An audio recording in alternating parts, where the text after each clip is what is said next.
Bonjour et bienvenue dans le studio. On se retrouve cette semaine à nouveau devant cet Amiga 500 qui, comme vous le voyez, a sa caisse qui est cassée et qui n'est plus très jolie. Et dans le fond, qu'est-ce que j'ai? Eh bien, j'ai un colis que je n'ai encore pas déballé, qui est un boîtier de A1200.net pour Amiga 500. Donc, ce qu'on va faire aujourd'hui, c'est qu'on va changer cet Amiga de boîte et on verra si on a quelque chose à faire pour le clavier, mais je n'en doute pas parce que il est quand même un petit peu jaune. Et pour essayer de remonter un Amiga 500 beaucoup plus joli que celui-ci. Donc, eh bien, ce que je vais faire, moi, c'est que je vais déplacer un petit peu tout ça et je vais enlever le plastique de sur la boîte et on va pouvoir l'ouvrir ensemble. Donc, je fais ça. Très bien emballé avec de la mousse autour du carton et des coins pour le rendre plus rigide. Eh bien, la boîte est arrivée impeccable. Donc, je suppose que pour l'ouvrir, il faut la faire coulisser.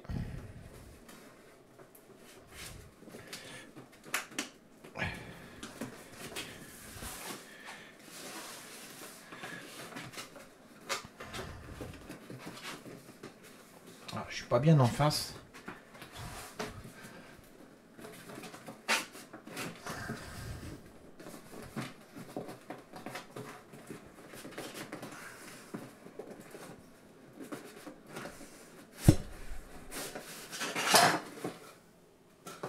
Oh, eh ben.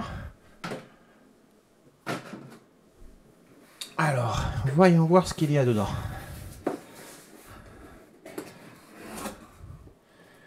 Tadam! Bon, on voit un petit coin de l'Amiga 500 derrière. Il y a une différence assez flagrante. Donc, je vais le sortir de son carton et on va pouvoir regarder à côté de l'autre Amiga les différences. Alors, sortons-le de son carton, ce boîtier tout neuf. Ah, il y a même encore quelque chose dessous. Un tapis de souris Amiga.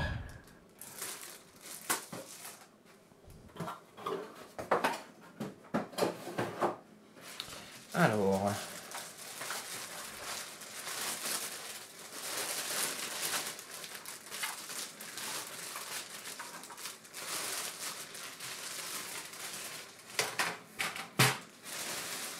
une bien belle boîte, hein, en tout cas. Un bouton pour un lecteur de disquette. Une trappe qui va sur le côté ici pour laisser passer quelque chose. Probablement un câble HDMI ou quelque chose comme ça. Ça, je découvrirai plus tard à quoi ça sert. On a le logo Amiga 500, Classic Edition.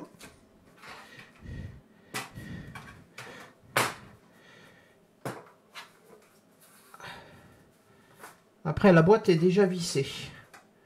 Donc, je vais dévisser la boîte. Et je vais en profiter pour enlever les vis sur l'autre Amiga. Et je vous retrouve après. Et voici le boîtier neuf à côté du boîtier ancien.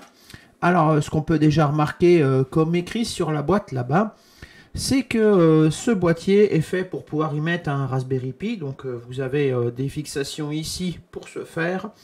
Ou alors, on peut mettre une carte mère d'Amiga normale. Ou on peut mettre aussi une Vampire standalone.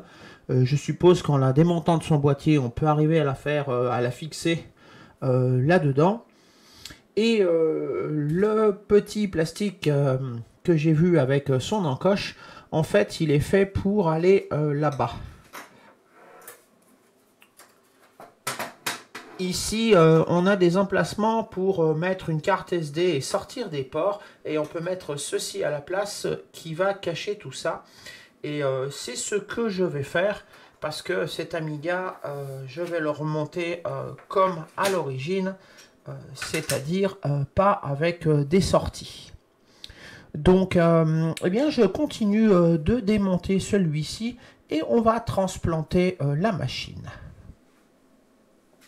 Voilà, j'ai démonté l'Amiga 500 de sa boîte d'origine. Et on peut donc bien comparer celle d'origine avec la neuve. La petite différence que j'y vois, c'est que il n'y a plus le téton pour retenir la carte mère qu'on a ici sur l'ancienne boîte. Et sinon, bah, j'ai changé la plaque là-bas dans le fond pour remettre celle qui n'a pas les connectiques. On voit qu'on a la trappe d'en dessous qui est ventilée dans la version refaite par rapport à l'Amiga d'origine. Et que le bain de couleur n'est quand même pas vraiment du tout le même. Les nouvelles boîtes sont grises, alors que les Amiga anciens étaient plutôt beige. Donc voilà. Je regardais un petit peu la hauteur de ces plots-là, ne vont pas gêner, parce qu'ils ne sont pas plus hauts que les plots qui tiennent la carte mère sur l'origine. La grande différence, c'est que sur la nouvelle carte, la nouvelle boîte, pardon. Si on regarde sur le haut, on a des inserts pour toutes les vis. Donc ce ne sont plus des vis plastiques, mais ce sont des vis métal donc, qui supporteront beaucoup plus de démontage que les Amiga d'époque. Où on avait tendance, si on perdait les vis, à avoir du mal. On retrouvait une qui avait le même pas pour rentrer correctement dans les plots, avec le même pas de vis que d'origine. Donc cette carte mère devrait bien aller dans cette boîte.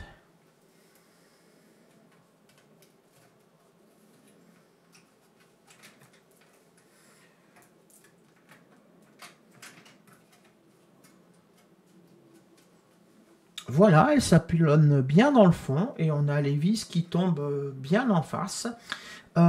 Cet Amiga 500 est celui qu'on m'a prêté avec la carte 286. Donc comme la carte est partie en réparation, et d'ailleurs elle nous fait quelques petits soucis parce qu'on a découvert pourquoi elle chauffait. C'est le 286, la cloque se trouve être doublée. Donc au lieu de tourner à 7 MHz, il tourne à 14. C'est pour ça que ça chauffe. Donc Greg est en train de regarder pourquoi, qu'est-ce qui se passe de ce côté-là. Mais je vais lui mettre un autre processeur pour le remonter temporairement. Je vais aller le chercher. Donc j'avance sur le montage et je vous retrouve après. Voilà, j'avance doucement dans le remontage. Je voulais juste vous dire que voilà, j'ai pas de 68 000, donc j'ai mis un 68 010, mais qui devrait tout à fait bien aller. Je l'avais acheté pour mettre dans mon Amiga 500 Plus amélioré à 3 mégas de mémoire, et je le reprendrai pour le mettre dedans. Mais je le mets ici en attendant, parce que comme j'avais plus de processeur, il m'en fallait un. Donc voilà la machine, elle se présente bien dans sa nouvelle boîte. Donc je vais remettre le shield et je vais poser le clavier et la refermer sans mettre les vis, et on va pouvoir se rendre compte un petit peu ce que ça donne ce clavier qui est hors champ là, à l'heure actuelle avec cette nouvelle boîte. Donc je continue le montage. Voilà ce que ça donne une fois la machine remontée. Donc effectivement, il va falloir que je fasse quelque chose au clavier pour le rétro-bright un petit peu et essayer de retrouver une couleur qui soit plus compatible avec ce boîtier. Mais je trouve quand même que sa couleur est assez différente quand même des Amiga 500. Il est trop gris à mon sens, il manque un petit peu de beige. Si je m'achetais une boîte comme ça pour un de mes Amiga, je pense que il est probable que je lui passe un coup de bombe dessus pour changer légèrement la couleur. Mais en tout cas, bon ben, c'est une boîte de bonne qualité et qui reproduit très très bien celle d'un Amiga 500. Donc bon, je vais le redémonter et je vais m'occuper de ce clavier. comme le temps ne s'y prête plus, eh bien, je fais du Retrobrite indoor, c'est-à-dire avec des lampes à UV dans mon carton qui a un isolant thermique et aussi qui fait réfléchissant, avec en badigeonnant mon clavier, donc en espérant que ça avance quand même assez vite. Et ce qui est amusant en allumant à cet endroit-là dans mon studio où c'est la partie de stockage, cela m'allume les écrans. Cet écran, notamment Olivetti, est éteint, hein, mais les UV font réagir le phosphore du tube, parce que c'est un écran noir et blanc, donc c'est amusant. Et on voit que ma télé aussi s'active un petit peu. Donc on va laisser Retrobrite comme ça, et puis on reviendra d'ici quelques heures, voir ce que ça donne. Et voilà l'Amiga à nouveau remonté. C'est ce que j'ai pu faire avec le clavier. Oh, je pense il y a encore des très légères différences entre quelques touches et d'autres, mais je pense pas qu'on puisse le faire revenir beaucoup plus que ça, puisque les couleurs du clavier sont plutôt celles de la barre espace, de cette touche là, là, là. Et on voit que malgré tout, il fera toujours jaune sur une boîte qui n'est pas beige, qui est d'un gris beige très clair, auquel il manque un tout petit peu de jaune, je dirais, mais c'est certainement pas possible d'ailleurs d'avoir ce plastique comme ça. J'ai pu remarquer au montage que ça supporte difficilement le fait d'avoir conservé le blindage sous la carte mère, puisque si je retourne la machine, j'ai beaucoup de mal à le fermer avec le blindage, et on voit d'ailleurs que là il y a une vis, donc c'est bien serré. Là il n'y en a pas, on voit que ça a envie de bâiller. Là il y a une vis, c'est fermé, et on voit qu'il y a ça a envie d'appuyer, mais ça ne peut pas. Et on voit d'ailleurs que le port d'alimentation est relativement haut par rapport au trou. Et donc, quand on y met la prise, c'est pas toujours facile d'aller l'enfiler jusqu'au fond. C'est ce que j'ai pu remarquer.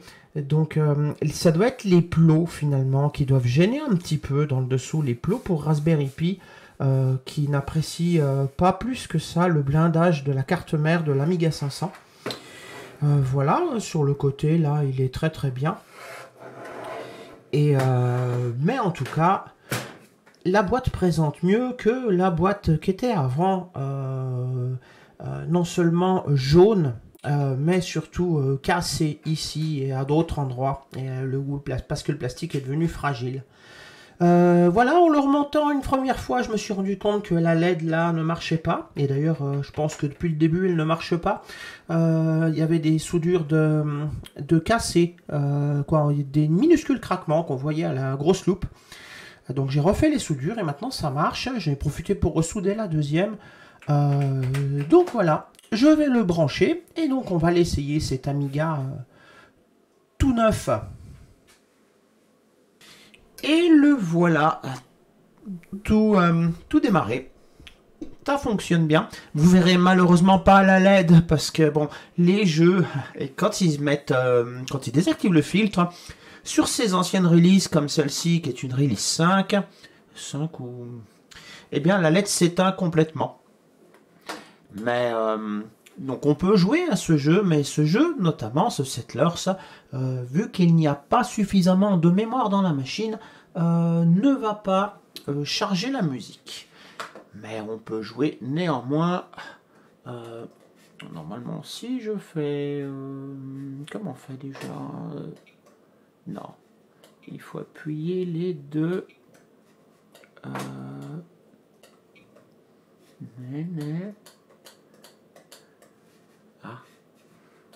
J'ai peut-être pas pris une souris qui marche trop bien.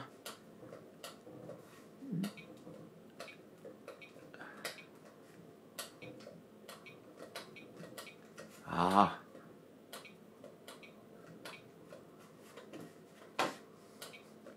Voilà, c'est ça que je cherchais. On peut trouver une place pour construire son château plus facilement comme ça. Voilà.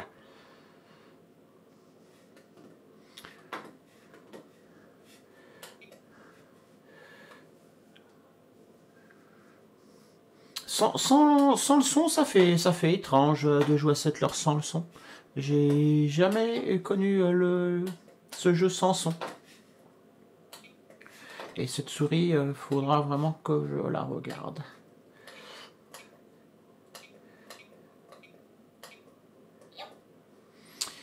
Voilà. Eh bien, ce sera tout pour aujourd'hui. J'espère que cette vidéo sur cette boîte vendue par A1200.net vous aura intéressé. Et mon ami l'a acheté, l'a fait livrer chez moi pour que je mette à jour son Amiga, que je le change de boîte et que j'en profite pour vous montrer cette boîte. Donc, moi je vous dis, portez-vous bien et à la prochaine.